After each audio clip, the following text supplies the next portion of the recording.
Não. Gabi explica como é uma boate hétero.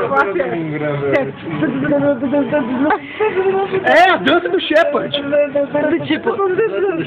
E o passeio é sempre mesmo. Todo mundo olha pro chão, e vai assim. É só pra ver se você não vai cair, né?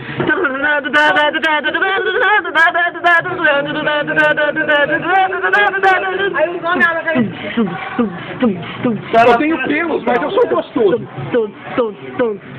pelo amor de Deus, bate muito mais legal, né? Como é que bate gay? Bate gay, meu filho. Você dança o que você quiser. Toca Kylie Minogue, Lady Gaga,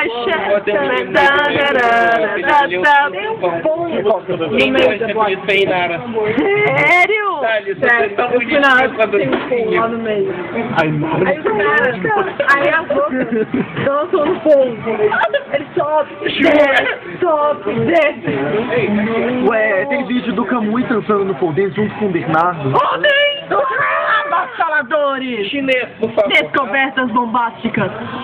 Isso foi na foto na festa e é porn, hentai. E o Toshiro dançando no pole dance também. Dessa porra, né? O Toshiro dançando no pole dance. Tananã! Oh my god. E eu fui com o meu travesseiro de Caterine, com pijama, assim, todo... Olha! Que muito chique. Que poder! Ai, meu Deus Agora do céu. eu vou mesmo. Cara, eu sabia da existência dessa festa, mas...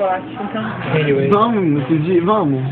Oi. Vamos no Pulo Pirata, tem que vestir de pirata. Pra você levar uma dedada no cu. Eu tava pensando agora, vou colocar esse vídeo no YouTube. Não vou mais. Obrigada, namorado. Esse vídeo tá muito... Pula pirata, isso aí Tem que pôr assim, over 18, nature content. Esse vai pro Facebook, pelo menos. Please.